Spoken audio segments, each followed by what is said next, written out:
اعوذ باللہ من الشیطان اللعین الرجیم بسم اللہ الرحمن الرحیم وبہ نستعین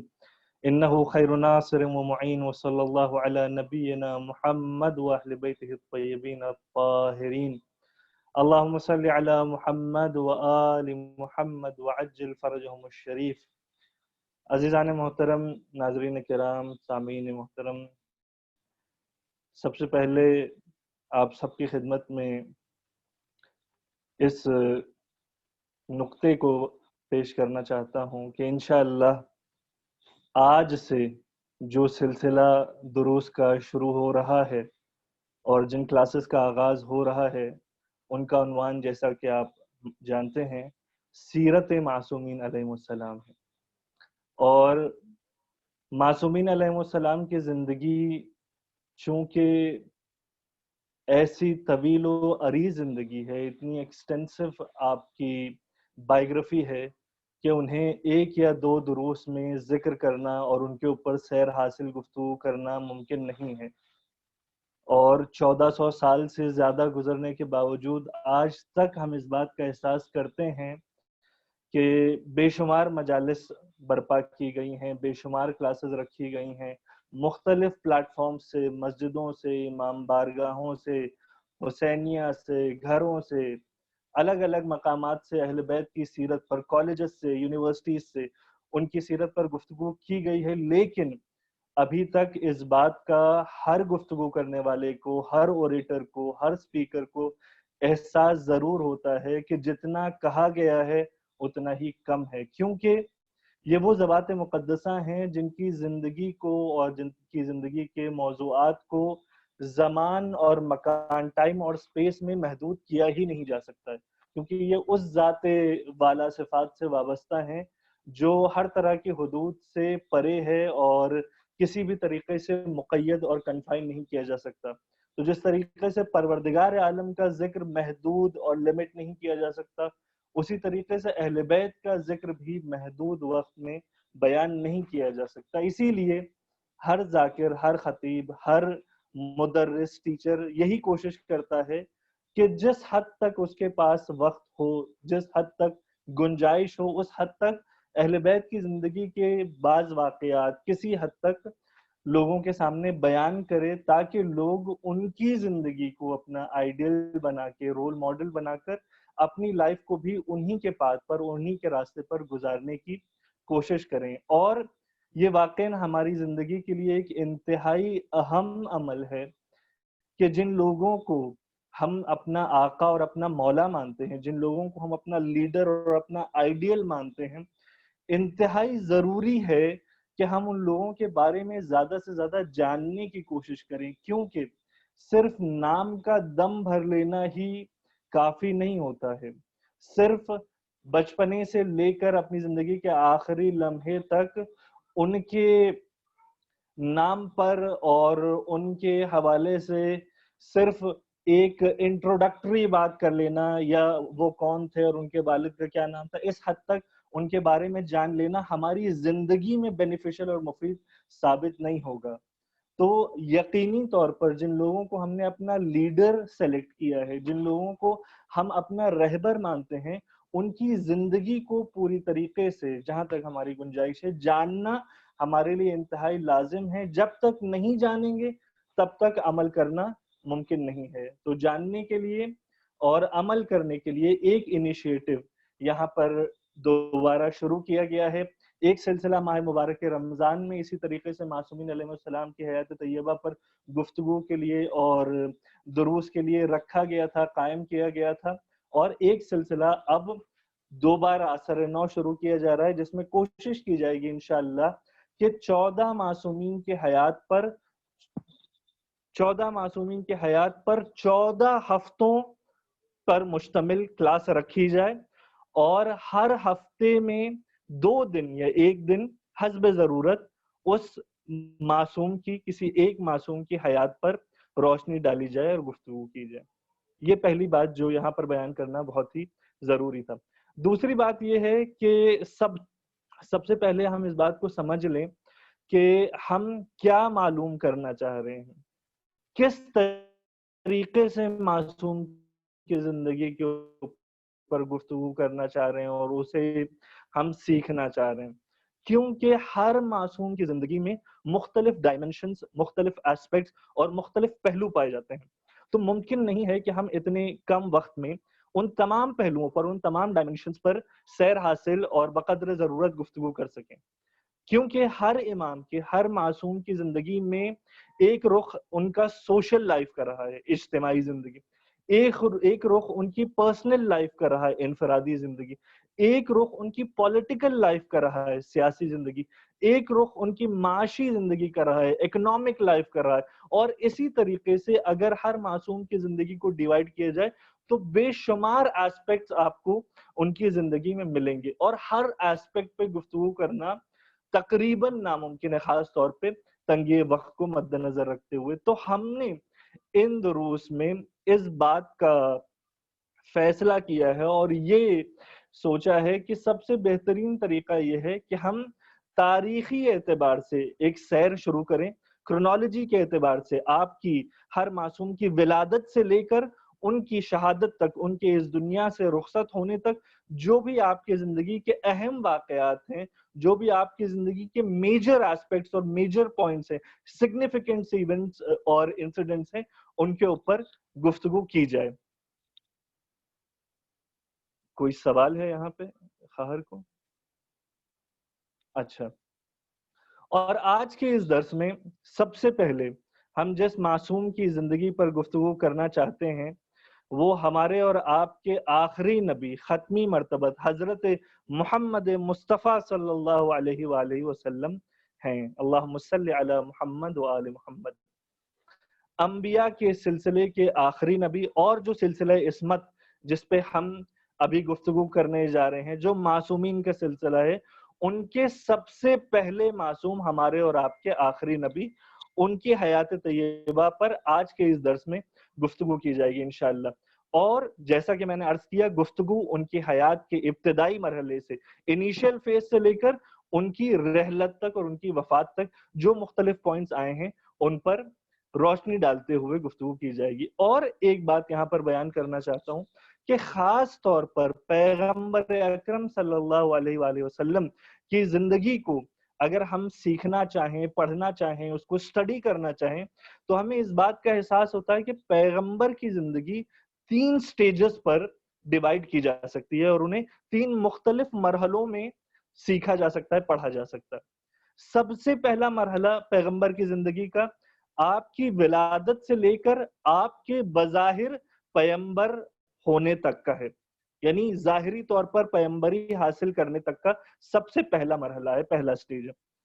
دوسرا سٹیج پیغمبر کی زندگی کا آپ کی بعثت سے، یعنی ظاہری پیغمبری سے لے کر آپ کی ہجرت تک کا ہے، یعنی آپ نے جو مکے سے مدینے ہجرت فرمائی ہے، یہ آپ کی زندگی کا دوسرا سٹیج ہے. اور تیسرا سٹیج پیغمبر کی زندگی کا آپ کی ہجرت سے لے کے آپ کی رحلت اور آپ کی وفات تک ہے. تو ان 3 سٹیجز پر پیغمبر اکرم کی زندگی کو ہم ڈیوائیڈ کر کے اس کو ڈیپلی اینالائز اور اس کا بغور مطالعہ کر سکتے ہیں اپنے وقت کو مد نظر رکھتے ہوئے. اور یہاں پر ایک بات یہ بھی بیان کر دوں کہ چونکہ پیغمبر اکرم کی زندگی ایک بہت طولانی زندگی ہے، اس پر گفتگو بہت سارے ایسپیکٹ سے کی جا سکتی ہے اور بہت وقت طلب ہے، اس لیے فیصلہ کیا گیا ہے کہ اس پر ایک لیکچر میں نہیں، 2 لیکچرز میں، 2 سیشنز میں گفتگو کی جائے. پہلا سیشن آج ہوگا جس میں انشاءاللہ ہم کوشش کریں گے کہ پیغمبر کی زندگی کے پہلے 2 مرحلوں پر گفتگو کی جائے، اور کل کے لیکچر میں اور کل کے سیشن میں انشاءاللہ پیغمبر کی زندگی کے آخری مرحلے پر، یعنی ہجرت سے لے کر، مائگریشن سے لے کر آپ کی وفات کا جو مرحلہ ہے اس پر گفتگو کی جائے گی. اس سے پہلے کہ ہم پیغمبر اکرم کی زندگی کے پہلے مرحلے پر گفتگو کریں، اگر ہم 2 مرحلے پر بھی آج پوری طریقے سے مکمل گفتگو نہیں کر سکے تو انشاءاللہ کل کے ابتدائی مرحلے میں کسی حد تک گفتگو کر لی جائے گی. تو میں اس بات پر انشاءاللہ کوشش کرنے والا ہوں ان تمام سیشنز میں کہ بہت ہی آرام سے، بہت ہی اطمینان سے ایک ایک بات اور ایک ایک میجر پوائنٹ کو آپ کے سامنے پیش کیا جائے تاکہ کم سے کم سوالات کی نوبت آئے. جبکہ اس بات کو بھی یہاں پر بیان کر دوں کہ ہر سیشن کے بعد انشاءاللہ جو بھی اس سیشن میں گفتگو ہوگی اس کے اوپر ایک کویشچن آنسر سیشن ہوگا. کسی کے بھی ذہن میں اگر بیان کی گئی باتوں کے حوالے سے کوئی بھی سوال، کوئی بھی ڈاؤٹ، کوئی بھی کیوری آتی ہے تو وہ اسے پیش کر سکتا ہے. اور سب سے پہلے یہاں پر پیغمبر کی زندگی کا پہلا مرحلہ پیش کیا جائے گا جو کہ آپ کی ولادت سے لے کر آپ کی بعثت تک کا ہے. بعثت کے بارے میں پھر بیان کر دوں کہ ظاہری طور پر آپ کی پیغمبری کا جو دور شروع ہوتا ہے وہاں تک آپ کی زندگی کا پہلا مرحلہ ہے. اور یہاں پر ایک بات بیان کرنا بہت ضروری ہے، چونکہ 2 سیشنز میں ہمارا لیکچر ہو رہا ہے تو تھوڑا سا پس منظر میں جاتے ہوئے، بیک گراؤنڈ میں جاتے ہوئے یہ بھی بیان کرنا ضروری ہے کہ وہ کیسا ماحول تھا جس ماحول میں ہمارے اور آپ کے نبی اس دنیا میں آئے ہیں. وہ کون سا علاقہ تھا جس علاقے کو پروردگار عالم نے آپ کو مبعوث کرنے کے لیے اور آپ کو منتخب کر کے بھیجنے کے لیے پروردگار عالم نے اس علاقے کو چنا ہے. اس علاقے میں رہنے والے لوگ کس مزاج کے تھے، کس دین کو فالو کرنے والے لوگ تھے. اور ان تمام باتوں سے پہلے اور پیچھے ہٹتے ہوئے یہ علاقہ، یہ سرزمین کیسے بسی، انتہائی مختصر اور بہت ہی شارٹ پوائنٹس کی صورت میں یہ باتیں آپ کو بیان کروں گا اور پھر پیغمبر کی زندگی کے ابتدائی مراحل پر گفتگو ہوگی. سب سے پہلے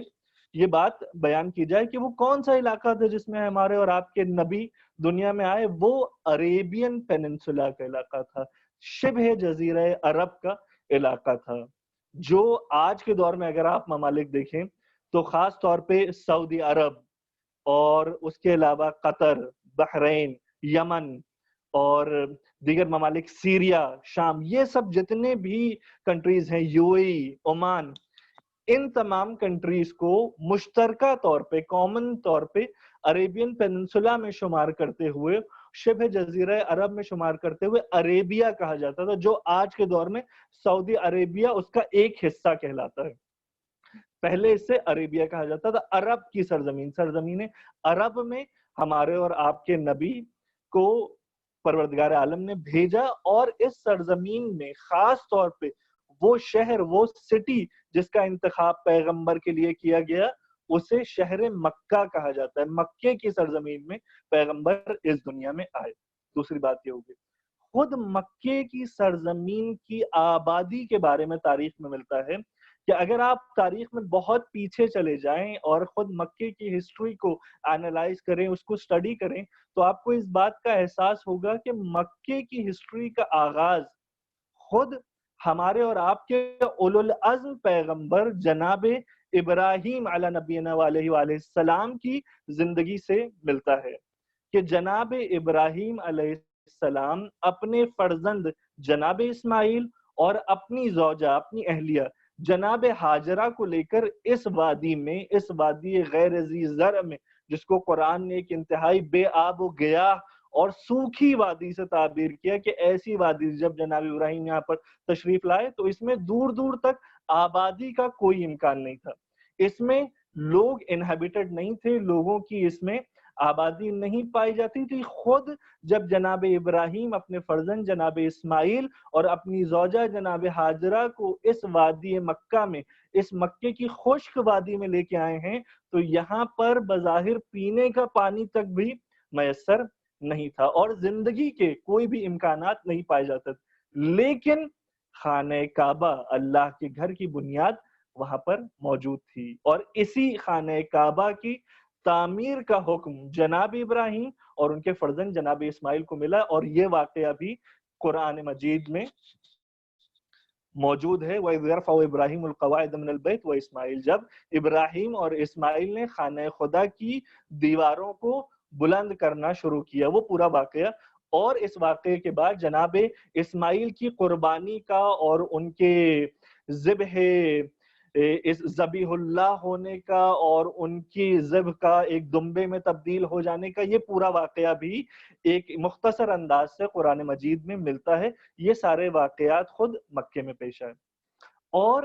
جناب ابراہیم نے جناب ہاجرہ اور جناب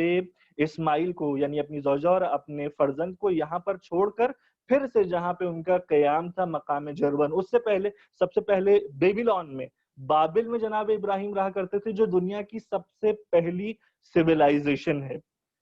سب سے پہلی سویلائزیشن دنیا کی میسوپوٹیمین سویلائزیشن، جس کو بین النہرین یعنی دو بٹوین ٹو ریورز کہا جاتا ہے، اس سویلائزیشن کی جو کیپٹل سٹی تھی بابل، اس میں جناب ابراہیم دنیا میں آئے، وہاں پہ آپ نے سکونت اختیار کی، وہاں سے آپ کنعان گئے، کنعان میں جناب ابراہیم کے بعد جناب یعقوب اور جناب یوسف کا واقعہ ملتا ہے، اس کے بعد آپ مصر گئے، مصر کے فرعون جو اس وقت کا فیروا تھا، اس سے بھی آپ کا مقابلہ ہوا، آپ کا سامنا ہوا، اور اس کے بعد جناب ابراہیم مکے کی طرف آئے ہیں اور اپنے فرزند اور اپنی زوجہ کو یہاں پہ چھوڑ کر واپس اپنی پہلی زوجہ یعنی جناب سارہ کی طرف چلے گئے۔ اس وقت تک جناب سارہ کے ہاں جناب اسحاق کی ولادت نہیں ہوئی تھی، یعنی جناب ابراہیم کی جو دو فرزند ہیں جناب اسحاق اور جناب اسماعیل، ان میں بڑے فرزند جناب اسماعیل ہیں، اور جناب اسماعیل جناب ہاجرہ سے ہیں، جناب اسحاق کی ولادت جناب ابراہیم کی دوسری زوجہ جناب سارہ سے۔ یہی جناب اسماعیل ہیں جو آ کر مکے میں سکونت اختیار کرتے ہیں، اور ان کے بچپنے میں ہی جب وہ واقعہ پیش آتا ہے کہ جناب اسماعیل کے لیے پانی تلاش کرتے ہوئے صفا اور مروہ کی وادیوں کے درمیان جناب ہاجرہ سعی کرتی ہیں، اور بالآخر 7 چکر لگانے کے بعد جب انہیں جناب اسماعیل کے پیروں کے پاس آب زمزم، سپرنگ آف زمزم ملتی ہے، اور خود اس کے بارے میں کہا جاتا ہے کہ اتنا پانی ابل رہا تھا، اتنی تیزی سے چشمہ جاری ہوا کہ جناب ہاجرہ نے کہا زم زم، ٹھہر جا ٹھہر جا، تو اس کا نام بھی زمزم ہو گیا۔ اور جب جناب ابراہیم کے فرزند جناب اسماعیل کے قدموں کے طفیل سے اور ان کو سیراب کرنے کے لیے چشمہ زمزم اس مکے کی وادی میں جاری ہوا، تو اسی کے نتیجے میں قبیلہ جرہم یہاں پر آ کر سکونت اختیار کرتا ہے، اور یہی قبیلہ پھر چلتے چلتے قریش کے قبیلے میں تبدیل ہوتا ہے، اور یہی جناب اسماعیل ہیں جن کے فرزند سے اور جن کی نسل سے جناب عبد مناف دنیا میں آتے ہیں، اور جناب عبد مناف کے فرزند جناب ہاشم، اور جناب ہاشم کے فرزند جناب عبد المطلب، اور جناب عبد المطلب کے بیٹے جناب عبداللہ، اور جناب عبداللہ کے فرزند ہمارے اور آپ کے آخر نبی حضرت محمد صلی اللہ علیہ وآلہ وسلم اسی نسل سے دنیا میں آتے ہیں۔ یعنی مکے کی سرزمین کا اور مکے کی تاریخ کا آغاز جناب ابراہیم اور جناب اسماعیل کے واقعے سے ہوتا ہے، اور انہی کے رحم و کرم سے اور انہی کے طفیل سے اس سرزمین میں لوگوں کی آبادی شروع ہوتی ہے، لوگ سکونت اختیار کرنا شروع کرتے ہیں، اور جہاں جناب اسحاق کی نسل سے ہزاروں انبیاء دنیا میں آئے، 1,24,000 نبیوں میں سے 70,000 انبیاء تک کا تذکرہ ملتا ہے کہ وہ جناب ابراہیم کے دوسرے اور چھوٹے فرزند جناب اسحاق کی نسل سے دنیا میں آئے، وہاں جناب اسماعیل کی نسل سے صرف اور صرف ہمارے اور آپ کے آخری نبی ہیں جو دنیا میں آئے ہیں۔ تمام انبیاء دیگر تمام انبیاء جناب اسحاق کی نسل سے، اور ہمارے نبی جناب اسماعیل ذبیح اللہ کی نسل سے دنیا میں آئے، جس کی طرف 12 مختلف خطبوں میں، مختلف تقریروں میں، مختلف احادیث اور فرامین میں خود پیغمبر نے بھی، جناب ابو طالب نے بھی، جناب عبد المطلب نے بھی اشارہ کیا ہے۔ یہاں تک خود پیغمبر کی نسل کے بارے میں، مکہ کی تاریخ کے بارے میں، وہاں کے حالات کیسے تھے اس کے بارے میں آپ کے سامنے بیان کیا۔ اور ایک بات یہ بھی بیان کر دوں کہ خود جناب ابراہیم نے جب یہاں پر اپنے فرزند اور اپنی زوجہ کو لا کر چھوڑا اور خانہ خدا کی تعمیر کی، تو پروردگار عالم کی بارگاہ میں دعا کی، وَجْنُبْنِي وَبَنِيَّ أَن نَعْبُدَ الْأَصْنَامَ، اے میرے پروردگار مجھے اور میری اولاد کو بت پرستی سے دور رکھنا، جس کے نتیجے میں پروردگار عالم نے جناب ابراہیم اور ان کے بعد جناب اسماعیل کی نسل میں جتنے بھی افراد کو رکھا، وہ نسل اور وہ سلسلہ جو پیغمبر اکرم تک پہنچتا ہے، ان سب کی یہ خصوصیت ہے کہ ان میں سے کوئی بھی بت پرستی میں ملوث نہیں تھا، کسی نے بھی آئیڈل ورشپ نہیں کی، کسی نے بھی بت پرستی کا فعل حرام انجام نہیں دیا. اور اس کی طرف ایک قرآنی آیت میں بھی اشارہ ہے وَتَقَلُّبَكَ فِي السَّاجِدِينَ کے پیغمبر کے بارے میں خود قرآن مجید میں پروردگار عالم ارشاد فرماتا ہے کہ آپ مستقل سجدہ گزاروں کی نسل سے اور ان کی پشت سے ہوتے ہوئے دنیا میں آئے. آپ کے آباء و اجداد میں یعنی ہمارے نبی کے باپ دادا اور ان کے سلسلے میں ان کی نسل میں ان کی پشت میں کوئی بھی بت پرست اور آئیڈل ورشپر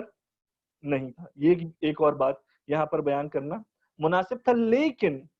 یہ بات بھی مکے کے حالات کو مد نظر رکھتے ہوئے بیان کرنا انتہائی اہم ہے کہ اگر خود پیغمبر کے آباء و اجداد یا پیغمبر کے گھرانے والے اور ان کے خاندان کے بعض افراد دین حنیف پہ یعنی جناب ابراہیم کے دین پہ یعنی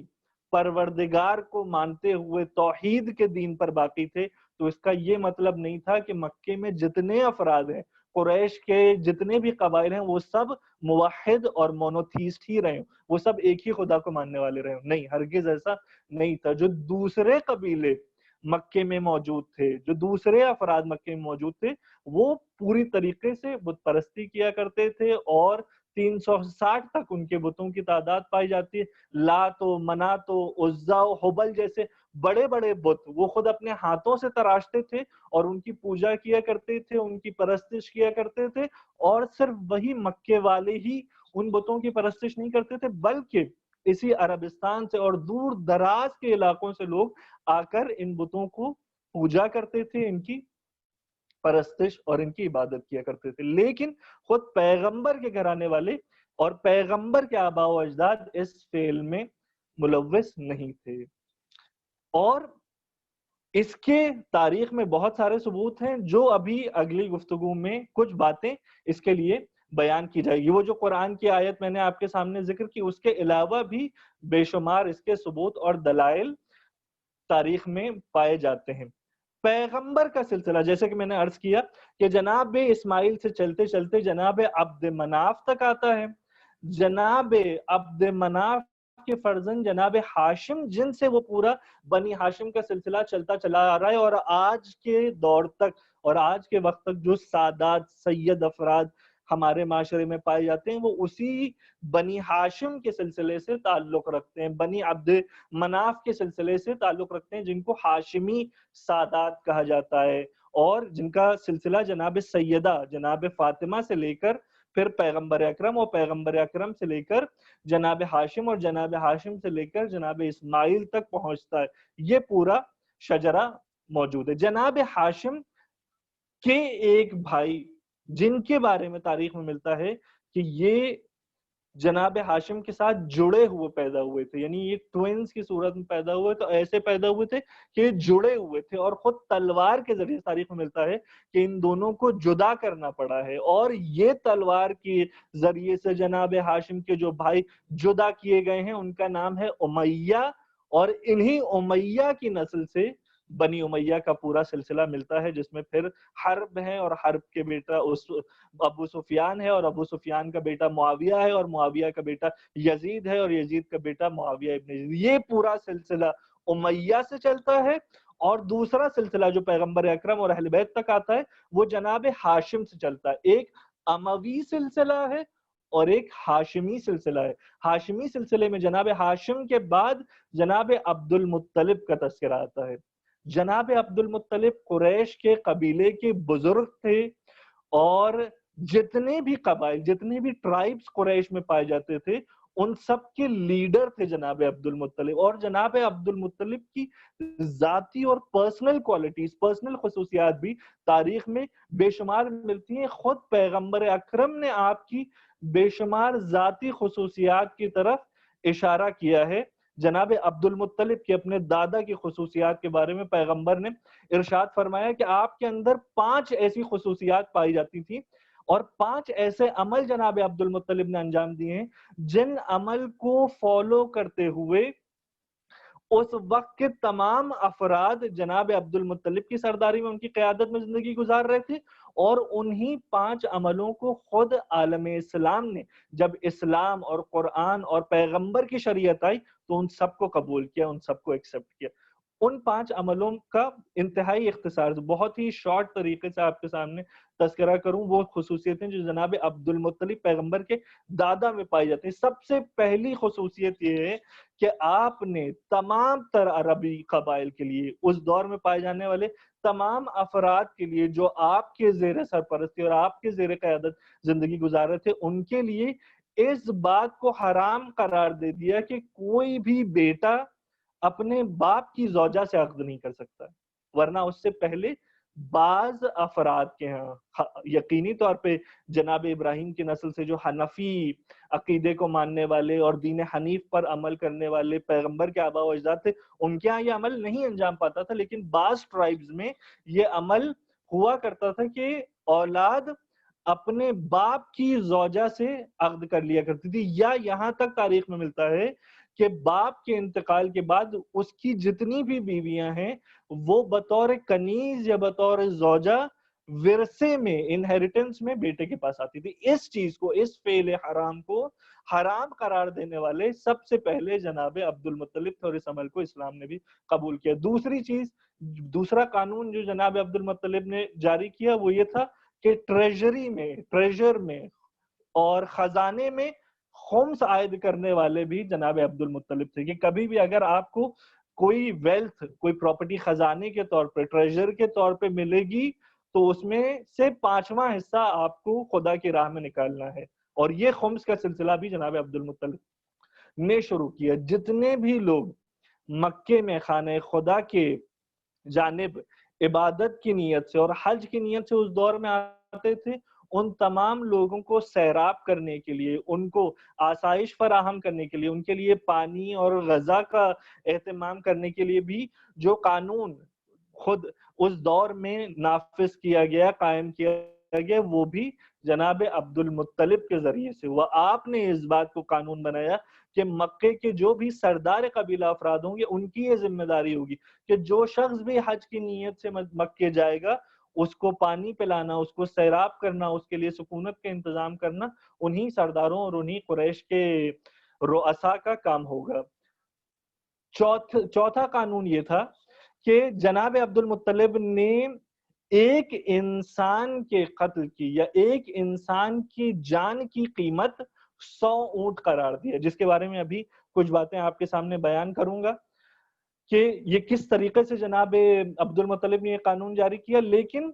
آج تک یہ قانون عالم اسلام میں پایا جاتا ہے کہ اگر کوئی بھی انسان کسی کو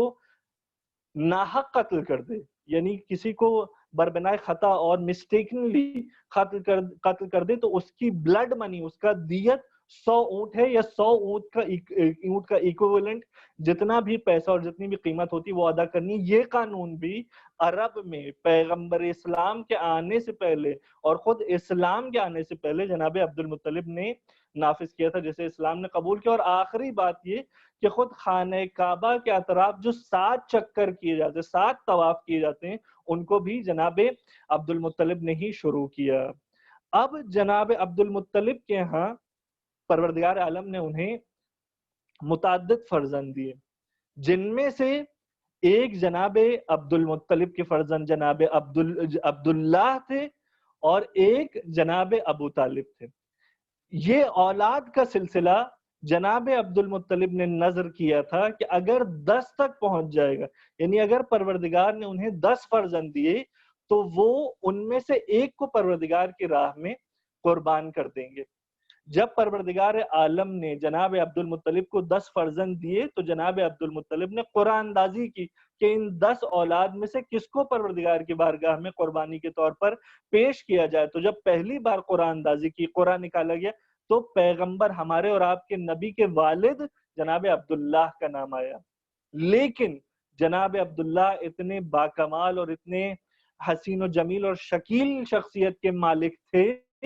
کہ جناب عبد المطلب نے ان کو قربان کرنا گوارا نہیں کیا، اور پھر سے قرآن اندازی کی۔ دوبارہ جب قرآن نکلا تو پھر جناب عبداللہ ہی کا نام آیا، پیغمبر کے والد ہی کا نام آیا، اور پھر سے جناب عبد المطلب نے قرآن نکالا۔ لیکن جب اسی طریقے سے نام آتا گیا تو آخر میں اس بات کا فیصلہ کیا گیا کہ جناب عبداللہ کے بجائے جناب عبد المطلب نے اس بات کا اعلان کیا کہ 100 اونٹ کی قربانی کی جائے کہ ایک جان جناب عبداللہ کی محفوظ رہ جائے، اور اس کے بجائے فدیہ کے طور پہ جناب عبد المطلب نے 100 اونٹ کی قربانی دی، اور یہی اسلام کے قانون میں بھی شامل ہو گیا۔ اتنے حسین و جمیل جناب عبداللہ تھے، انہیں قمر بتھا، جیسے جناب عباس کے بارے میں ہمارے یہاں مشہور بات ہے کہ جناب عباس کو قمر بنی ہاشم کہا جاتا تھا، تو جناب عبداللہ یعنی پیغمبر کے والد کو قمر بطحا کہا جاتا تھا، یعنی بطحا مکے کی پوری سرزمین میں جتنے بھی لوگ پائے جاتے تھے ان میں آپ کو قمر کی حیثیت حاصل تھی، آپ کو سب سے خوبصورت اور سب سے زیادہ وجیح ہونے کی حیثیت جناب عبداللہ کو حاصل تھی۔ یہ جناب عبداللہ ہمارے اور آپ کے نبی کے والد، اور دوسری طرف آپ کی والدہ جناب آمنہ بنت وہب۔ دادا کا تذکرہ میں نے آپ کے سامنے کر دیا، مختلف اور کئی تعداد میں آپ کے چچا اور آپ کی پھوپھیاں بھی پیغمبر کی پائی جاتی ہیں، جن کے بارے میں کچھ تذکرہ آج کروں گا، کچھ تذکرہ کل کروں گا۔ سب سے پہلی بات جو پیغمبر کے بارے میں یہاں پر جاننا ضروری ہے، تو ایک بیک گراؤنڈ کے سلسلے میں کہ آپ کس خاندان سے تعلق رکھتے تھے، آپ کس علاقے میں پیدا ہوئے، اور آپ نے کیسے حالات میں بت پرستی کے اور انتہائی ایام جاہلیت، دوران جاہلیت کے حالات میں آپ نے دنیا میں آنکھ کھولی۔ حد یہ ہے کہ حالات اتنے برے تھے، حالات اس دور کے اتنے خراب تھے کہ خود قرآن مجید نے اس دور کے برے حالات کی عکاسی کرتے ہوئے اس کو پورٹرے کرنے کے لیے بیان کیا۔ ایک آیت قرآن مجید میں ملتی ہے، اذا بشر احدهم بالانثى ظل وجهه مسودا وهو كظيم، کہ اس دور کے لوگ اتنے جاہل تھے اور ان میں ایسی جاہلیت اور اگنورنس پایا جاتا تھا کہ جب انہیں کوئی بیٹی کی بشارت دیتا تھا کہ تمہارے گھر میں بیٹی آئی ہے، رحمت آئی ہے، ظل وجهه مسودا، اس کا چہرہ غم و غصے سے کالا ہو جاتا تھا، سیاہ پڑ جاتا تھا، اس حد تک جہالت پائی جاتی تھی۔ اور وہ لوگ زندہ درگور کر دیا کرتے تھے، زندہ دفنا دیا کرتے تھے اپنی بیٹیوں کو۔ بت پرستی کی جہالت اپنی جگہ پر، اور سوشلی اور انٹلیکچولی اگر آپ دیکھیں جو جہالت ان کے یہاں پائی جاتی تو اس کی ایک مثال اس طریقے سے قرآن مجید نے پیش کی۔ ایسے حالات میں پروردگار عالم نے اپنے نبی کو بھیجا، اور جس سال میں ہمارے نبی کی ولادت ہوئی اس سال میں ایک انتہائی اہم واقعہ رونما ہوا، اور اس میں بھی ہمارے نبی کے دادا جناب عبد المطلب وابستہ تھے۔ وہ واقعہ ہے وہی اصحاب فیل کا واقعہ، کمپینینز آف دی ایلیفنٹس کا واقعہ، جس کی طرف قرآن مجید نے سورہ فیل میں اشارہ کیا ہے۔ بسم اللہ الرحمن الرحیم، الم تر کیف فعل ربک باصحاب الفیل، کیا تم نے نہیں دیکھا کہ پروردگار نے، تمہارے رب نے ان اونٹوں کے لشکر کے ساتھ کیا سلوک کیا۔ تو یہ جو اونٹ کا واقعہ ہے کہ یمن کا ایک بادشاہ 9 سے 16 17 کی تعداد ملتی ہے ہاتھیوں کا واقعہ، معذرت جی، جو ہاتھیوں کا واقعہ ہے جو سورہ فیل میں ذکر کیا گیا ہے، یہ جو قرآن میں ملتا ہے کہ 9 سے 16 ہاتھی لے کر یمن سے یہاں پر خانہ خدا کو منہدم کرنے کے لیے آیا تھا، اس واقعے میں بھی جناب عبد المطلب کا ایک نمایاں کردار ملتا ہے، جہاں پہ جناب عبد المطلب کے اونٹوں کو یہ ابرہہ بادشاہ غصب کر لیتا ہے، ان کو چھین لیتا ہے۔ تو جب جناب عبد المطلب جو اس وقت کعبے کے کیئرٹیکر تھے، گارڈین تھے، ابرہہ کے پاس آتے ہیں، یہ جو یمنی بادشاہ تھا جو خانہ خدا پر حملہ کرنے کے لیے آیا تھا، جب جناب عبد المطلب پیغمبر کے دادا اس کے پاس آتے ہیں اور آ کر اس سے کہتے ہیں کہ تو نے میرے اونٹوں کو غصب کر لیا ہے،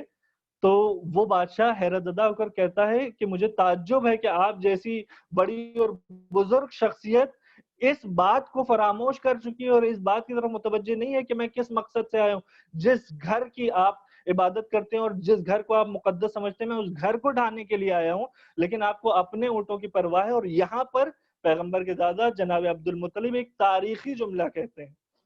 جناب عبد المطلب کہتے ہیں کہ میں ان اونٹوں کا مالک ہوں، اور خود اس گھر کا بھی ایک مالک ہے، اور وہ مالک اس گھر کی حفاظت کرنے کے لیے پوری طریقے سے قدرت مند اور طاقت رکھتا ہے۔ اس بات کی طرف ابرہہ متوجہ نہیں ہوا، لیکن جو اپنے ہاتھیوں کا لشکر لے کے آیا تو پروردگار عالم نے ابابیل نامی پرندوں کے منقار میں، ان کی چونچ میں، سجیل نامی کنکری کو دے کر جب برسایا تو اس کا پورا لشکر خود ابرہہ تہس نہس ہو گیا اور تباہ و برباد ہو گیا. اور یہ واقعہ جو ہاتھیوں کا واقعہ اس عرب کی سرزمین پر رونما ہوا، اسی سال پیغمبر اکرم ہمارے اور آپ کے نبی دنیا میں آئے، اور اس سال کو عام الفیل کہا جاتا ہے.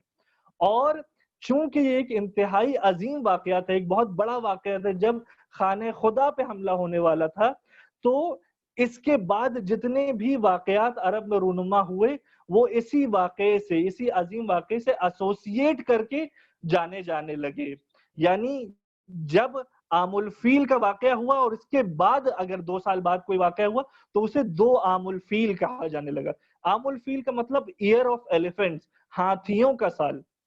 اور اسی کے پہلے سال میں، جس سال یہ واقعہ رونما ہوا، ہمارے اور آپ کی نبی کی ولادت ہوئی. 17 ربیع الاول شیعوں کا ماننا ہے کہ 17 ربیع الاول پہلی عام الفیل کو پیغمبر اکرم دنیا میں آئے، اور 12 ربیع الاول اہل سنت کا ماننا ہے کہ پیغمبر کی تاریخ ولادت ہے، پہلی عام الفیل میں پیغمبر دنیا میں آئے. اور اس حال میں دنیا میں آئے کہ آپ کی ولادت سے پہلے جب آپ شکم مادر میں تھے، رحم مادر میں تھے، تو آپ کے بابا جناب عبداللہ کا انتقال ہو گیا اور آپ یتیمی کی حالت میں اس دنیا میں آئے. آپ کی ولادت کے بعد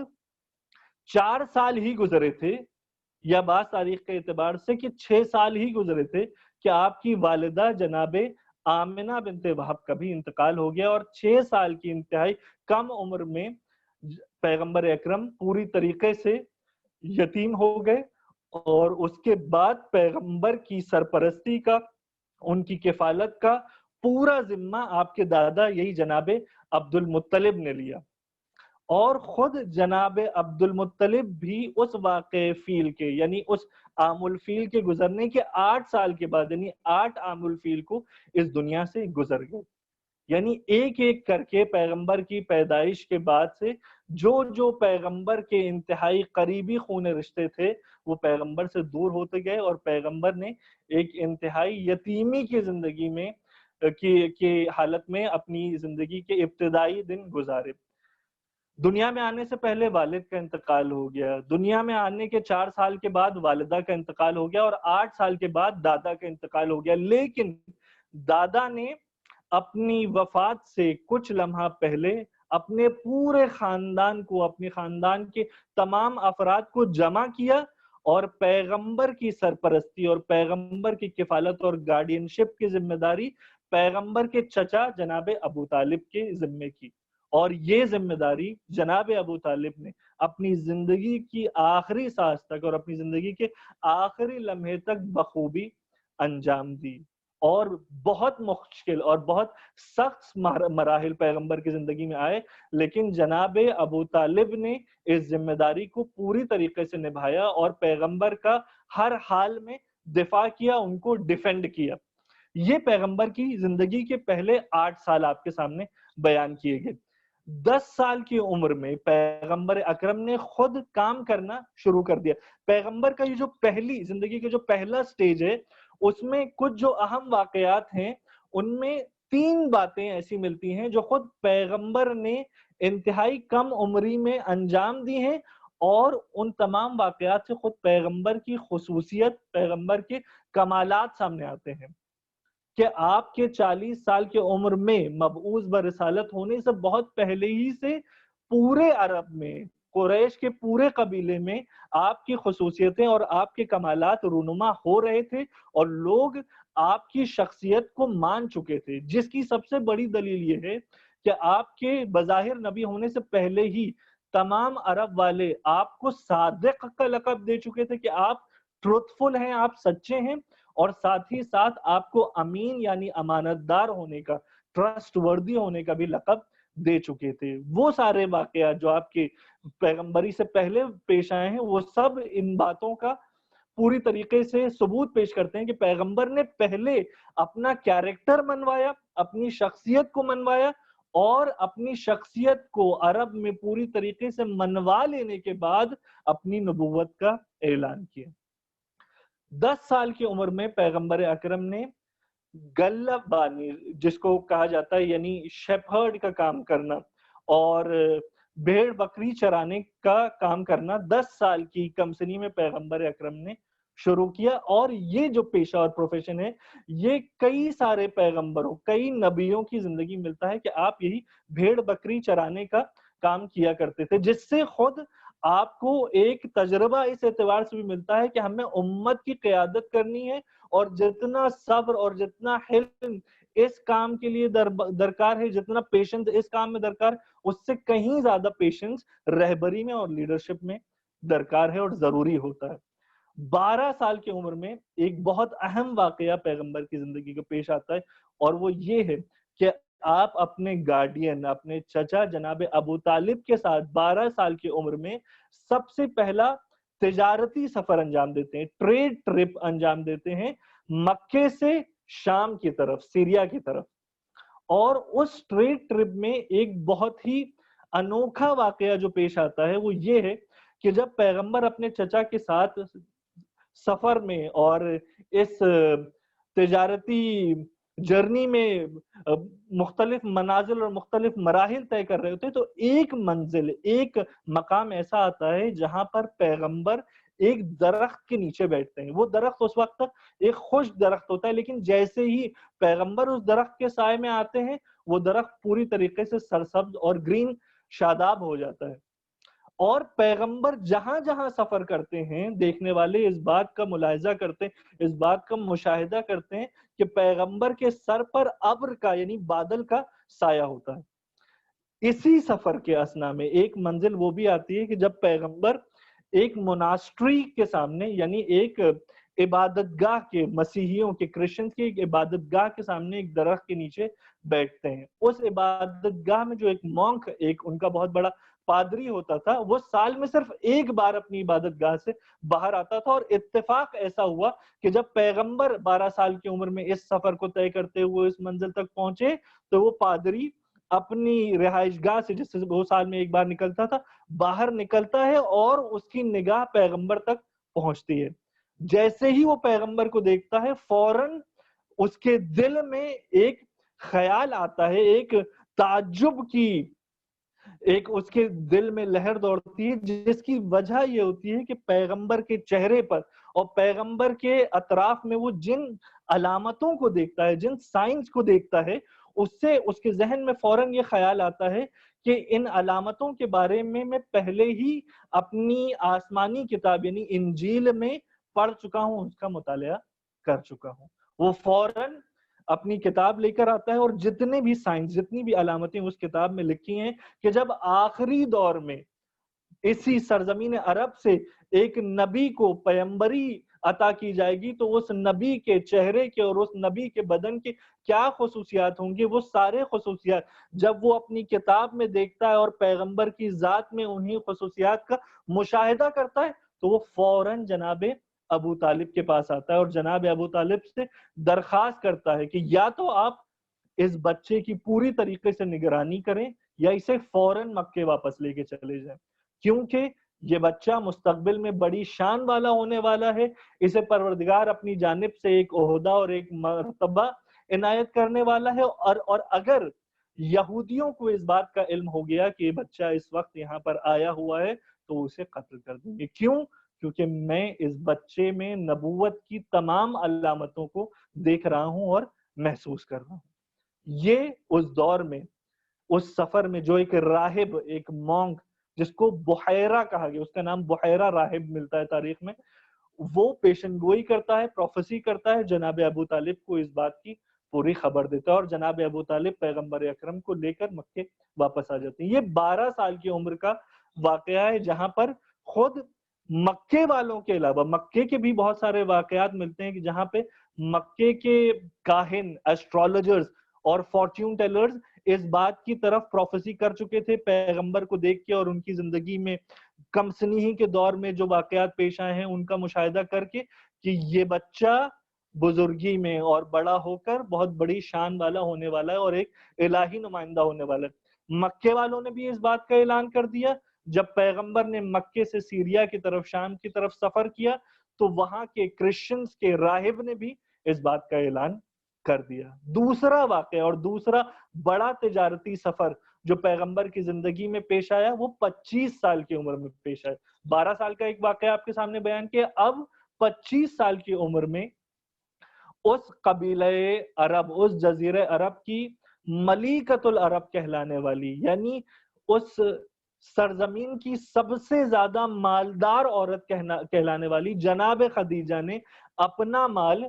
پیغمبر اکرم کے حوالے کیا. اس وقت تک جناب خدیجہ کی شادی پیغمبر سے نہیں ہوئی تھی. اپنا مال تجارت کی غرض سے، کیونکہ جناب خدیجہ تجارت کرتی تھی، بزنس کرتی تھی، اور آپ کا بزنس بہت بڑے پیمانے پہ ہوا کرتا تھا. مختلف سٹیز میں آپ کے ریپرزنٹیٹیو جایا کرتے تھے. تو آپ نے پیغمبر کے کمالات کو دیکھتے ہوئے اس سفر میں پیغمبر کا انتخاب کیا کہ پیغمبر ان کی جانب سے مزاربے کے طور پہ، یعنی مزاربہ اسلام میں ایک بزنس کے طریقے کہا جاتا ہے جس میں ایک آدمی پیسہ لگانے والا ہوتا ہے اور دوسرا آدمی بزنس کرنے والا ہوتا ہے. بزنس سے جو بھی منافع ہوگا وہ پیسہ لگانے والے میں اور بزنس کرنے والے میں دونوں میں پرسنٹیج کے اعتبار سے تقسیم ہوتا ہے. تو اسی اعتبار سے جناب خدیجہ نے پیغمبر کے ساتھ ایک بزنس معاہدہ کیا اور ایک اگریمنٹ کیا. پیغمبر جناب خدیجہ کا پیسہ لے کر پھر بزنس ٹرپ پر شام کی جانب گئے اور جناب خدیجہ نے اپنے غلام میسرہ کو بھی پیغمبر کے ساتھ کر دیا. یہ تجارتی سفر جب مکمل ہوا اور جناب خدیجہ کے مال سے پیغمبر نے تجارت کر کے جب خود مکے کا دوبارہ رخ کیا تو جناب خدیجہ نے بھی اس بات کو محسوس کیا کہ پہلے کے بنسبت اس تجارتی سفر میں کہیں زیادہ پروفٹ ہوا، کہیں زیادہ منافع ہوا ہے. اور خود جناب خدیجہ کے غلام میسرہ نے جو پیغمبر کے ساتھ ساتھ شام میں اس تجارتی سفر میں گئے تھے، آ کر جناب خدیجہ کو پیغمبر کے سلسلے میں بہت ساری باتیں ان کے فضائل و کمالات کے سلسلے میں بیان کی، اور ان تمام باتوں سے، اپنے تجارتی منافع سے بھی، پیغمبر کی ذاتی خصوصیات اور کمالات سے بھی خوش ہو کر، اور وہ ساری باتیں جو میسرہ ان کے غلام نے پیغمبر کے بارے میں بیان کی تھی، ان ساری باتوں کو مد نظر رکھتے ہوئے خود جناب خدیجہ نے اپنی جانب سے پیغمبر اکرم کی خدمت میں اس دور کی ایک انتہائی محترم خاتون جناب نفیسہ کے ذریعے سے پیغمبر کی خدمت میں رشتہ بھیجوایا، اور پیغمبر نے جناب خدیجہ کے اس رشتے کو قبول کیا، جس کے نتیجے میں اسی 25 عام الفیل کو، یعنی واقعہ اصحاب الفیل کے گزرنے کے 25 سال کے بعد، 25 ایئرز کے بعد، اور خود پیغمبر کی زندگی کے 25 سال گزرنے کے بعد، پیغمبر کی عمر مبارک 25 سال کی تھی، جناب خدیجہ کی عمر مبارک تاریخی اعتبار سے یا 28 سال کی تھی یا 40 سال کی تھی، اور اسی سال جناب خدیجہ اور پیغمبر اکرم کی شادی ہوئی، جس میں پیغمبر اکرم کی طرف سے نکاح پڑھنے والے آپ کے چچا جناب ابو طالب تھے، اور جناب خدیجہ کی طرف سے نکاح پڑھنے والے آپ کے چچا زاد بھائی، یہ بات تاریخ میں ملتا ہے، وہ بھی آپ کے چچا تھے، جناب ورقہ ابن نوفل تھے. تو اس طریقے سے 25 عام الفیل کو پیغمبر کی زندگی کا یہ اہم واقعہ پیش آیا کہ ایک انتہائی منفعت بخش ٹریڈ ٹرپ، بزنس ٹرپ بھی پیغمبر نے انجام دی، اور پیغمبر نے اسی سال شادی کا بھی عمل انجام دیا، اور ازدواج بھی پیغمبر نے اسی سال انجام دیا. اور اس واقعے کے 5 سال گزرنے کے بعد پیغمبر اکرم کے چچا زاد بھائی، اور جن کے گھر میں یعنی جناب ابو طالب، ان کے گھر میں پیغمبر اکرم نے پرورش پائی تھی، اور یہ بات بھی یہاں پہ بیان کر دوں کہ پیغمبر کی ولادت بھی شیب ابی طالب، جناب ابو طالب کے گھر ہی میں ہوئی تھی. ان کے جناب ابو طالب کے چوتھے فرزند، یعنی طالب عقیل جعفر کے بعد جناب ابو طالب کے چوتھے فرزند 30 عام الفیل کو خانہ کعبہ میں متولد ہوتے ہیں، اس دنیا میں آتے ہیں، جن کا نام علی رکھا جاتا ہے. اور یہ امیر المومنین اپنی ولادت ہی کے موقع سے پیغمبر اکرم کی سپرویژن میں اور ان کی کفالت میں اور ان کی دیکھ ریکھ میں آتے ہیں. یعنی